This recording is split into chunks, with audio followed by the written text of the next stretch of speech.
It was a bright morning in Rome, and St. Peter's Basilica stood majestically beneath the blue sky, surrounded by a crowd that had gathered in the square with vibrant energy.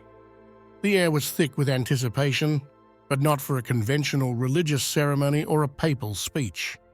That day, an extraordinary event would take place in Vatican City, a debate between Pope Francis, the spiritual leader of more than 1 billion Catholics, and Elon Musk, the visionary entrepreneur known for his bold ideas about the future of humanity. Before proceeding, I ask you all to subscribe and comment with your opinion, or simply with an amen. Let's get back to us. The question at the heart of their debate was not technological, but existential. Is faith in God still relevant in a world driven by science and technology? News of the debate had captured global attention, drawing thinkers, believers, skeptics, and the curious from every corner of the planet. Social media was abuzz. Some wondered whether Elon Musk, with his unstoppable logic and futuristic visions, could put the Pope in difficulty. Others were convinced that Pope Francis, with his wisdom and humanity, could enlighten the heart of the pragmatic entrepreneur. Inside the basilica, the room chosen for the event was sober but solemn. Light filtered through the stained glass windows, creating golden reflections on the walls and giving the environment an atmosphere of calm and spirituality. Pope Francis sat in a simple chair, his face serene and welcoming. When Elon Musk entered, with his determined posture and analytical gaze, he seemed almost out of place in the setting. However, it was not the first time he faced a challenge. Accustomed to solving complex problems, he knew that this discussion would be different. It was not about algorithms or rockets, but about the ultimate meaning of life. "Welcome," Pope Francis said with a warm smile. "I am happy that you have accepted this invitation." Elon nodded. "Thank you, Holy Father. I'm curious to hear your perspective." The debate began with a question posed by Musk. Is faith in God really necessary to find meaning in life? Can't we find purpose through science, innovation, and progress? The Pope thought for a moment before answering. "Science and progress are extraordinary tools that help us understand the world and improve life. But the meaning of life is not found only in the things we can see or touch. The human heart searches for something deeper: love, hope, transcendence. This is the field of faith." Musk replied firmly, "But how can we believe in something we can't prove? Science is built on proof, on repeatability. God, by definition, escapes all of that."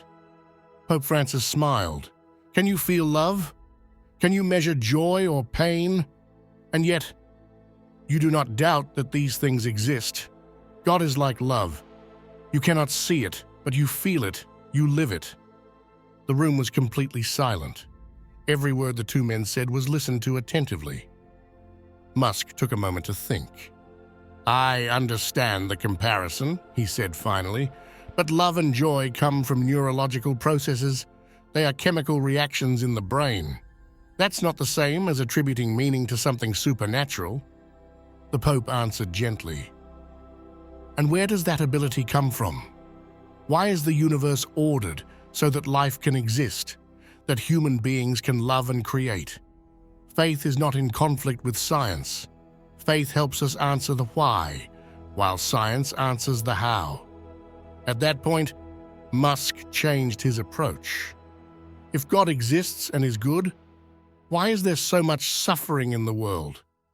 That's a question I've never heard answered satisfactorily." Pope Francis's eyes softened, and his tone became more serious. "This is a question I carry in my heart every day. Suffering is a mystery, but it is not meaningless. God has given us the gift of free will, and with it comes the ability to choose, for good or evil. But even in pain, we can find redemption, growth, solidarity." Musk seemed impressed, but not entirely convinced. "That's not an easy answer to accept," he admitted. "I look for practical solutions to problems. The idea of accepting suffering as part of life seems passive to me." The Pope nodded. "I understand. But consider this. Aren't those who, faced with suffering, choose to love, to help others, to build a better world stronger? Faith does not invite us to passivity, but to transform pain into hope." The discussion continued on deeper themes. Musk asked the Pope how he could justify faith in an era in which humanity seemed to have taken control of its own destiny, with technologies that allowed it to explore space, modify DNA, and solve age-old problems. Pope Francis replied, "It is precisely in these moments that faith is most necessary. When man feels powerful, he risks forgetting his responsibility towards others, towards creation. Faith reminds us that while we are capable of great things, we are also called to be humble, to use our power for the common good." At one point, Musk opened up about a personal matter. "I'm not a religious man," he said, "but I often wonder if my relentless search for answers is just a way of filling a void I don't fully understand." The Pope looked at him kindly. "Faith is not an insurance against doubt. It is a journey, a path of discovery. It is not necessary to have all the answers. What matters is to be open to the possibility of something greater than ourselves." At that moment, something seemed to change in Musk's attitude. He had not completely accepted the Pope's arguments, but he had realized that some questions could not be addressed with logic alone. Faith, he realized, was not a simple act of blind belief, but a commitment to seek deeper meaning, even in the face of uncertainty. The discussion ended with a shared reflection.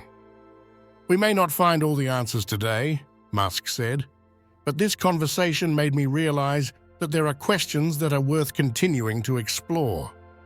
Pope Francis smiled.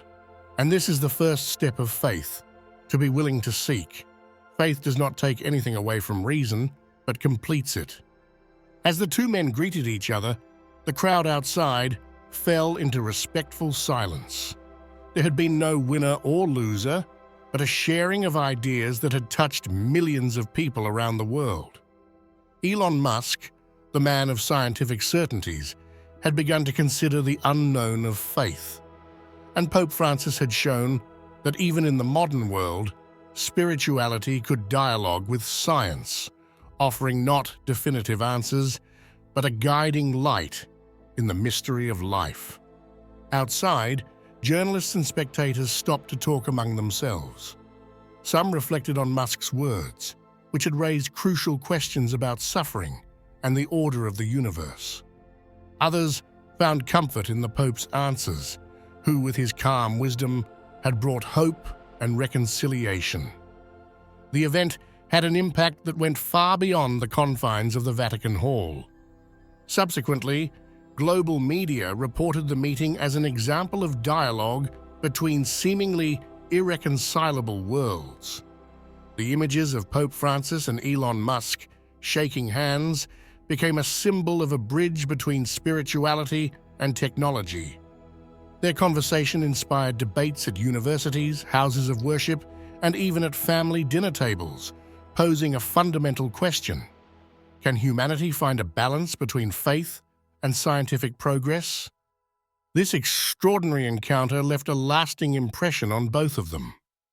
Musk continued to develop his visionary ideas, but with a renewed respect for the importance of existential questions.